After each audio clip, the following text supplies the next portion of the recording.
नमस्ते दोस्तों। आज सुनिए, मुझे मेरी जिंदगी चाहिए। बालकनी से कमरे में आकर मैं धम्म से बिस्तर पर बैठ गई और सुबक सुबक कर रोने लगी। मेरी समझ में नहीं आ रहा था कि बालकनी में खड़ी हो अपने गीले बाल सुखाने में मैंने कौन सा अपराध कर दिया, जिससे दाता हुक्म ससुर जी इतना गुस्सा हो उठे। मुझे अपना बचपन याद आने लगा।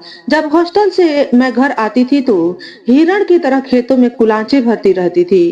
सहेलियों का झुंड हमेशा मुझे घेरे रहता था। गांव की लड़की शहर के हॉस्टल में रहकर पढ़ाई कर रही है तो शहर की कई बातें होंगी और यही सहेलियों के कौतूहल का कारण था। मेरे भैया भाभी भी कितने प्यारे हैं और कितना प्यार करती है भाभी मुझे। कभी भाभी ने माँ की कमी महसूस नहीं होने दी। यहाँ आकर मुझे क्या मिला? न घर, न किसी का स्नेह और न ही आजादी का एक लम्हा। हाँ, अगर सोने चांदी के ढेर को स्नेह कहते हैं तो वह यहाँ बहुत है, लेकिन क्या इन बेजार चीजों से मन का सुख पाया जा सकता है? अगर हाँ, तो मैं बहुत सुखी हूँ। सोने के पिंजरे में पंछी की तरह पंख फड़फड़ाकर अपनी बेबसी पर आंसू बहाने से ज्यादा मैं कुछ नहीं कर सकती। पति नाम का जीव जो मुझे ब्याह कर लाया, उसके दर्शन आधी रात के बाद होते हैं, तो दूसरों को मैं क्या कहूँ? पता नहीं किस बुरी घड़ी में महेंद्र की नजर मुझ पर पड़ गई और वह मुझे सोने के पिंजरे में बंद कर लाया। महेंद्र का रिश्ता जब पापा के पास आया था तो सब यह जानकर हतप्रभ रह गए थे। इतने बड़े जमींदार के घर की बहू बनना बहुत भाग्य की बात है। पता नहीं सहेलियों के साथ खेतों में कुलाचे भरते कब महेंद्र ने मुझे देखा और मैं उनकी आंखों में बस गई। तुरंत फुरत महेंद्र के घर से रिश्ता आया और पापा ने हाँ करने में एक पल भी नहीं लगाया। बड़े धूम धड़ाके से शादी संपन्न हुई और मैं जमींदार घराने की बहू बन गई। जिस धूमधाम से मेरी शादी हुई उसे देखकर मैं अपनी किस्मत पर नाच करती रही। महेंद्र को देखकर तो मेरे अरमानों को पंख लग गए। जितना सुंदर और ऊंचे कद का महेंद्र है, उससे तो मेरी सखियां भी ईर्ष्या करने लगी। ससुराल की देहरी तक पहुंची तो दोनों ओर कतार में खड़े दास दासियों के सिर हमारी अगवानी में झुक गए। उन्हें सिर झुकाए देखकर मुझे एहसास होने लगा मानो मैं कहीं की महारानी हूँ। सासू माँ ने आरती उतारकर मुझे सीने से लगा लिया। मुझे लगा मुझे मेरी माँ मिल गई। सुहाग शेष तक पहुंचने से पहले कई रस्में हुई। मुंह दिखाई में मेरी झोली में सुंदर सुंदर सोने के गहनों का ढेर लग गया। तमाम तरह की रस्मों के बाद मुझे सुहाग शेष पर बैठा दिया गया। कमरा देखकर मेरी आंखें फटी की फटी रह गई। कमरा बहुत बड़ा और बहुत सुंदर सजाया गया था। चारों ओर फूलों की महक मदहोश किए दे रही थी। मेरी जेठानी मुझे कमरे में छोड़कर चली गई। एकांत पाते ही मैंने कमरा बंद किया और घूंघट हटाकर आराम से सहज होने की कोशिश करने लगी। दिन भर के क्रियाकलापों से ढककर मैं थोड़ा आराम करना चाहती थी। थकान से कब मुझे नींद ने घेर लिया पता ही नहीं चला। दरवाजे की कुंडी खड़की तब मेरी नींद खुली। घड़ी रात के 3:30 बजा रही थी। ओह, कितनी देर से मैं सो रही हूँ। सोचते हुए सिर पर पल्लू लेकर दरवाजा खोला। शराब का भभका मेरे नथुने से टकराया तो मैंने घबराकर आंगतुक को देखा। सामने लाल आंखें लिए महेंद्र खड़े थे। मैं हतप्रभ महेंद्र का यह रूप देखती ही रह गई। अंदर आकर महेंद्र ने दरवाजा बंद कर लिया और मुझसे बोले, सॉरी निशी, शादी की खुशी में दोस्तों ने पिला दी, बुरा मत मानना। नशे में होने के बावजूद महेंद्र ने एक अच्छे इंसान का परिचय दिया। मैंने भी उन्हें कुछ नहीं कहा, लेकिन यह 1-2 दिन की बात नहीं थी। हवेली में मुजरे होते और महेंद्र अक्सर देर रात ही कमरे में आते। हाँ, महेंद्र मुझे दिलो जान से प्यार करते हैं, लेकिन उसके बदले मुझे कितनी तपस्या करनी पड़ती है यह बात उन्हें समझ में नहीं आती। मैं शिकायत करती तो वह कहते, यह तो हमारी परंपरा है। जमींदारों के यहाँ मुंजरे नहीं हो तो लोग क्या कहेंगे? अरे छोटी कहाँ हो भाई? आओ, सुनार जी आए हैं। यह आवाज सुनकर मैं वर्तमान में लौट आई। मेरी जेठानी मुझे बुला रही थी। मेरा जाने को मन नहीं था, लेकिन मना भी तो नहीं कर सकती थी। बाहर 12 दरी में सुनार जी कांटा बाट लिए बैठे थे। भाभी ने मुझे देखा और पूछा, क्या हुआ छोटी? क्या तुम रो रही थी जो तुम्हारी आंखें लाल हो रही हैं? क्या तुम्हें मायके की याद आ रही है? मैंने कहा, नहीं भाभी साहब, वैसे ही नींद लग गई थी इसीलिए। छोटी, तुझे कुछ गहने बनवाने हो तो बनवा ले। देख, मैं तो यह सतलड़ा हार तुड़वा कर दूसरा बनवा रही हूँ। पर भाभी साहब, यह तो बहुत सुंदर है और नया भी। आप इसे क्यों तुड़वा रही हैं? अरे छोटी, इसे मैंने अपने भाई की शादी में पहन लिया और तुम्हारी शादी में भी पहना है। बस अब पुराना हो गया है, मैं तो अब नया ही बनवाऊंगी। मैं क्या कहती, चुप रहना ही ठीक समझा। भाभी सा ने कहा, तू भी कुछ न कुछ बनवा ही ले। अगर कुछ तुड़वाना नहीं चाहती तो माजी से सोना लेकर बनवा ले, यहाँ सोने की कोई कमी नहीं है। निशी सोचने लगी कि वह तो मैं देख ही रही हूँ, तभी तो हमारे लिए यहाँ सोने के पिंजरे बनवाए गए हैं। इस चार दीवारी में कैद हम गहने तुड़वाएं और गहने बनवाएं, बस इन्हीं गहनों से दिल बहलाए। सुनार जी चले गए तो मैंने पूछा, भाभी साहब, आप 7 बरस से यहाँ रह रही हैं, जेठ साहब भी आधी रात से पहले घर में नहीं आते, फिर आप किस तरह अपने को बहला लेती हैं? मेरा तो 4 महीने में ही दम घुटने लगा है।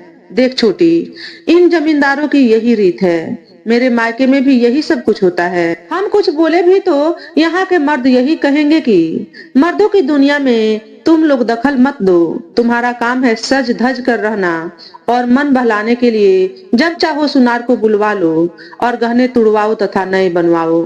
मैं आंखें फाड़े भाभी सा को देखती ही रह गई। कितनी सहजता से उन्होंने अपनी स्वतंत्रता को गिरवी रख दिया, कितनी आसानी से इस जिंदगी से समझौता कर लिया। लेकिन मैं क्या करूं? मैंने तो पढ़ लिख कर सारी शिक्षा भाड़ में झोंक दी। मैं कहां से रास्ता खोजूं आजादी का? कमरे में आते ही फिर रुलाई फूट पड़ी। हाय, मैं कहां फंस गई? मेरे पापा ने यह क्यों नहीं सोचा कि हर चमकने वाली चीज सोना नहीं होती? क्यों भूल गए कि उनकी बेटी पढ़ी लिखी है, उसकी छाती में भी दिल धड़कता है? क्या महज पैसे वाले होने से सारी खुशियां खरीद सकते हैं? क्यों भूल गए कि उनकी बेटी के भी कुछ अरमान हैं?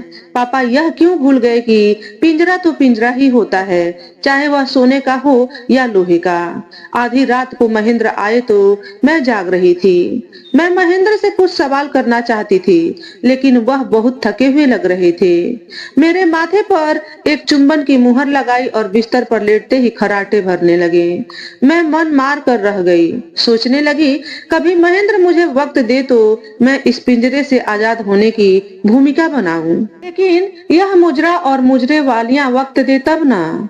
वैसे महेंद्र से मुझे और कोई शिकायत नहीं थी, वह मुझे बेइंतहा प्यार करते हैं, बस अपनी खानदानी परंपराओं में बंधे मुझे वक्त ही नहीं दे पाते।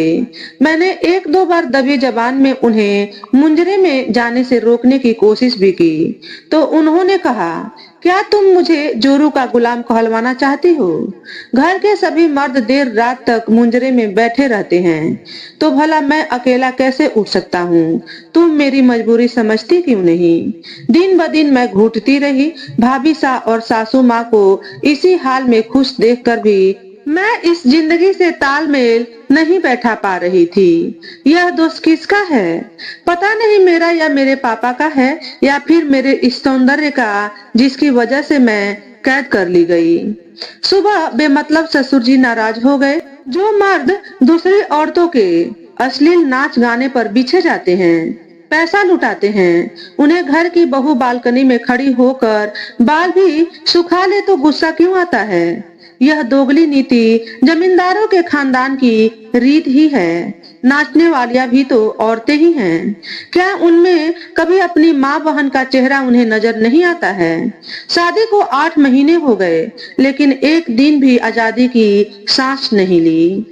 खूब खाना पीना और सुंदर कपड़े, गहने गहने पहनना ही हमारी नियति थी। हम अपने लिए नहीं, इस खानदान की परंपराओं के लिए जी रही थी और इस हवेली के मर्दों के लिए ही हमारी सांसें चल रही थी। सासू माँ और भाभी सा बिना किसी प्रतिकार के सहजता से रह रहे थे।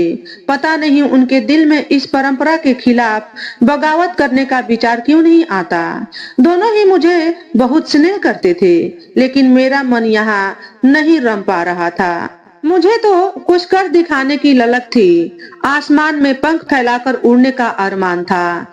मेरी तकदीर ही कहिए कि इतने दिनों बाद महेंद्र से लंबी मुलाकात का अवसर मिला। हुआ यूं कि सासू माँ, ससुर, जेठ और भाभी सा किसी रिश्तेदारी में शादी के सिलसिले में बाहर गए हुए थे। महेंद्र के जिम्मे वहां की जिम्मेदारी का काम छोड़ गए थे। मुझे सासू माँ साथ ले जाना चाहती थी, लेकिन मेरी तबीयत ठीक नहीं थी, अतः मुझे घर पर ही छोड़ गए। मैं बड़ी बेसब्री से महेंद्र का इंतजार कर रही थी। महेंद्र बाहर बैठक में किसी से लेन देन कर रहे थे। मैं बेचैनी से बैठक के दरवाजे पर चक्कर काट रही थी। जब महेंद्र नहीं आए तो मुझसे और सब्र नहीं हो पाया और मैं बैठक में चली गई। वहां बैठे लोगों ने सिर झुकाकर मेरा अभिवादन किया। एक बार फिर खुद के खास होने का एहसास मुझ पर हावी होने लगा, लेकिन महेंद्र ने इतना वक्त ही नहीं दिया। बोले, तुम यहाँ बैठक में क्यों आ गई? अंदर जाओ, मैं अभी आता हूँ। मैं अपमानित सी लौट आई। महेंद्र भी तो इसी खानदान का खून है, भला वह कैसे बीवी को खुलेआम दूसरों के सामने आने देगा? मैं बेचैनी से पूरे घर में चहलकदमी करने लगी। महेंद्र का इंतजार मुझे हर पल बरसों सा लग रहा था, लेकिन कोई चारा नहीं था। आखिर महेंद्र घंटे भर बाद अंदर आए और मैं उन्हें लगभग धकेलती हुई अपने कमरे में ले गई। घर के मौजूद दास दासियों ने आश्चर्य से मुझे देखा और गर्दन झुका ली। इस वक्त उनकी झुकी हुई गर्दनें मुझे गर्व का एहसास नहीं करा पाई। महेंद्र ने कहा, यह क्या पागलपन है निशी?